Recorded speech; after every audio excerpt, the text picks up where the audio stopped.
Stop looking at them like they are human beings who just got lucky. They are not. They are a different psychological species, a glitch in the matrix that refused to be patched. It starts early. A massive, radioactive chip on their shoulder. A deep, primal belief that the world is fundamentally broken and they are the only ones fucked up enough to fix it. They don't fit in.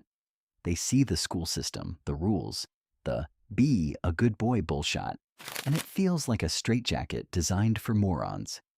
They are repulsed by normal life. While other kids are trading Pokemon cards for fun, this kid is trading them for leverage.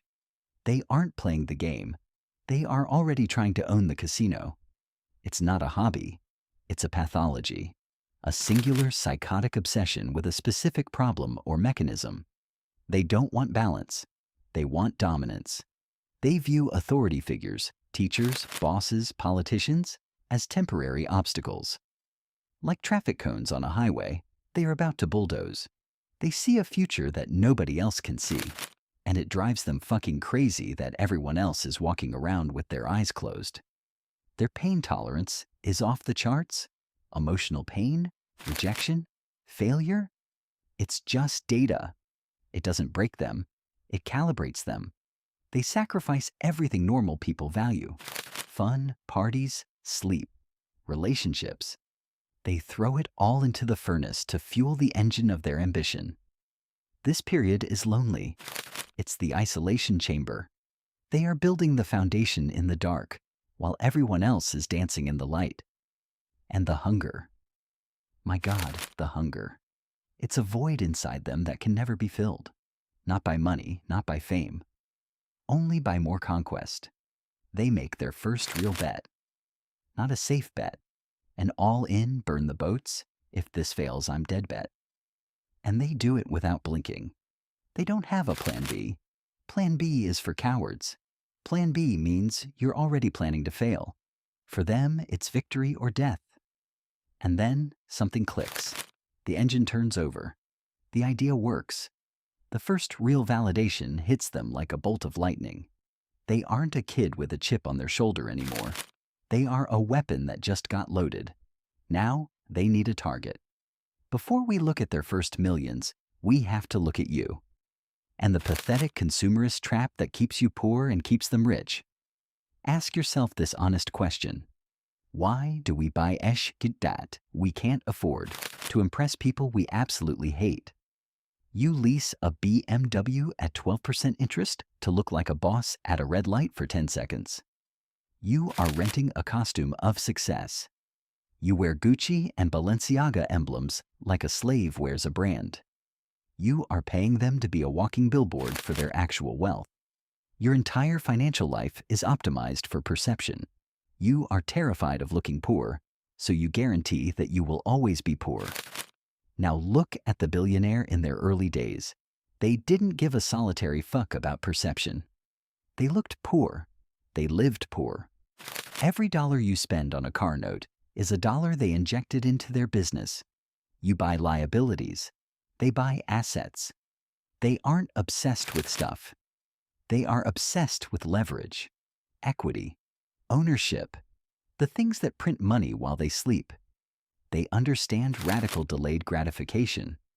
They will eat tea for a decade to feast for a lifetime. You can't even delay gratification until the weekend.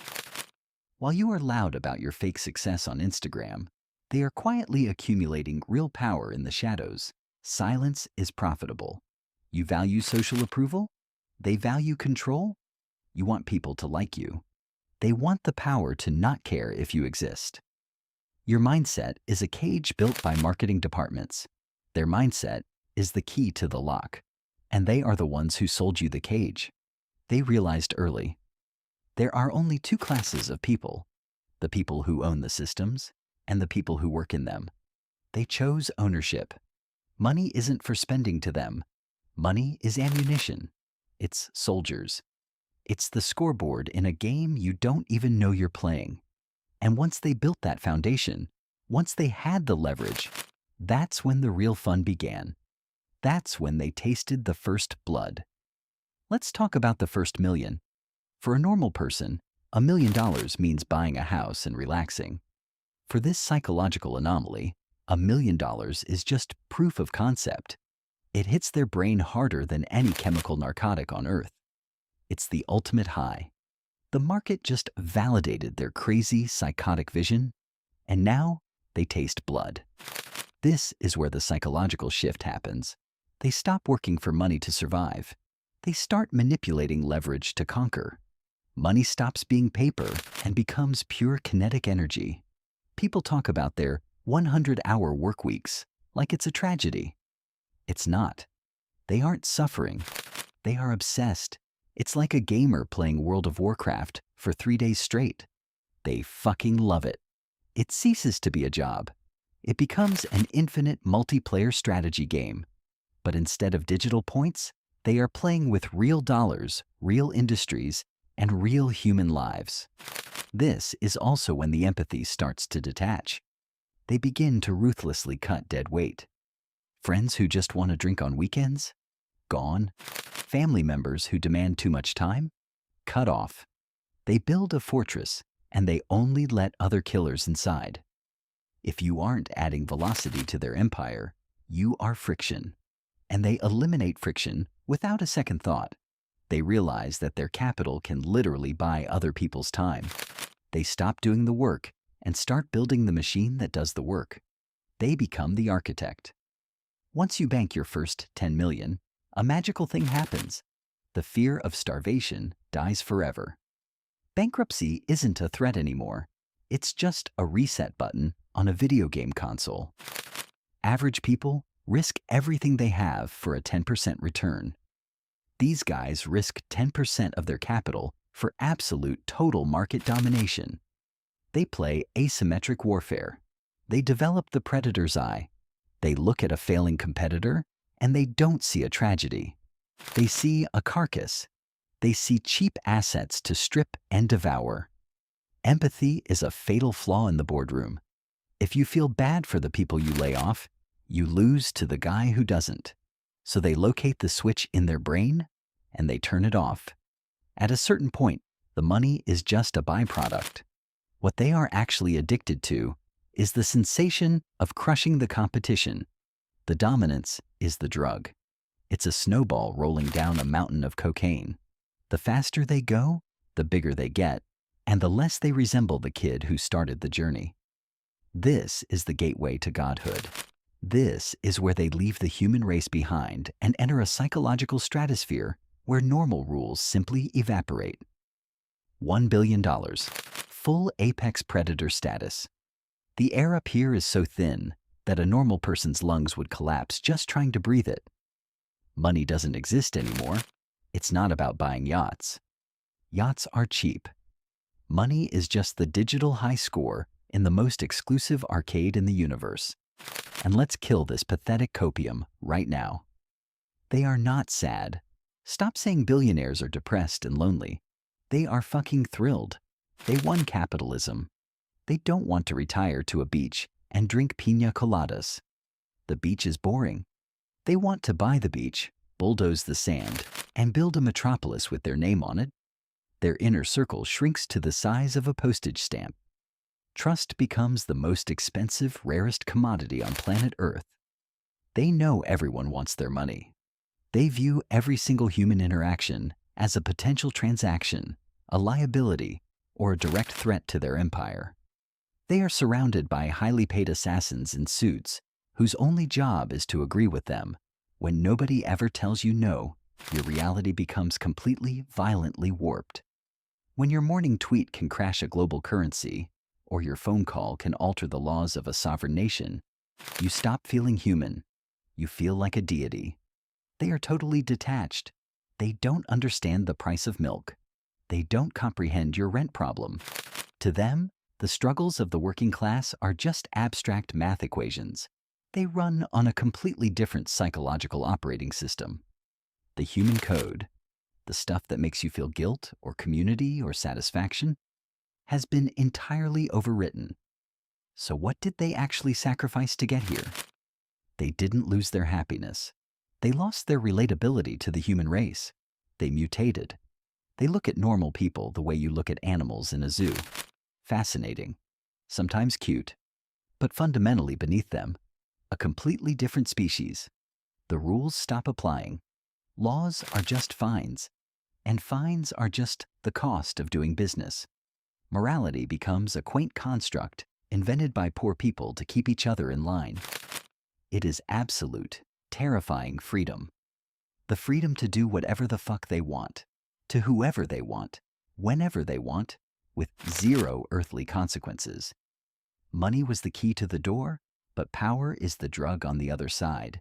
And there is no rehab for power. You ride that high until your heart stops beating. Eventually, they realize the only thing they can't buy is immortality. So they try to buy it, slapping their names on cancer wards, art museums, and fucking rockets to Mars. They are the apex predators of the concrete jungle. They own the game, they own the board, and they own you. And trust me, they sleep perfectly fine at night. So, let's bring it all back to you. The guy scrolling on his phone, hating his life, wishing he was a billionaire. Let me ask you, do you actually want to be a god? Because to get that seat at the table, you have to mutate. You have to willingly carve out your own empathy and replace it with a microchip. You don't have that pathology. You aren't built for the slaughterhouse. You don't want world domination. You're just a normal person who fell for the trap. You're buying leased cars and designer clothes to artificially cosplay as an apex predator. And the real predators? They aren't impressed by your Gucci belt. They look at your debt-fueled flexing, and they see a perfect, obedient, little-wage slave. You are just liquidity to them. Which brings us back to the ultimate sickness.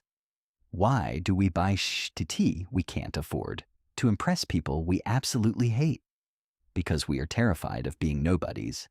Let's get brutally honest about what you actually want. You don't want to crush your competitors into dust. You don't want to colonize Mars. You don't want to run a global supply chain. You just want enough leverage to stop eating SAT.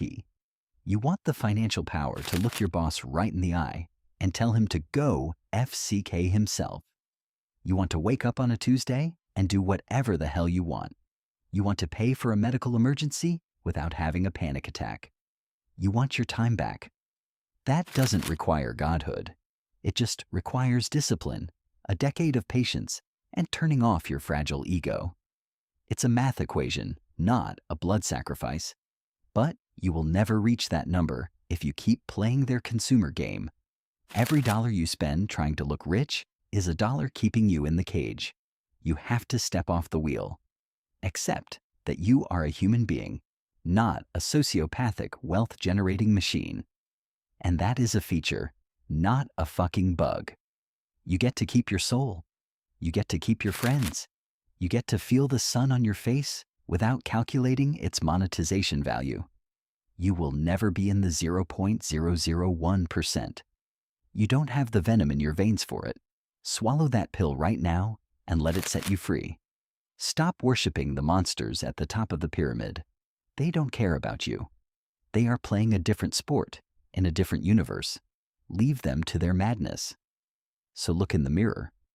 Do you really want to mutate into a ruthless, lonely god of capital?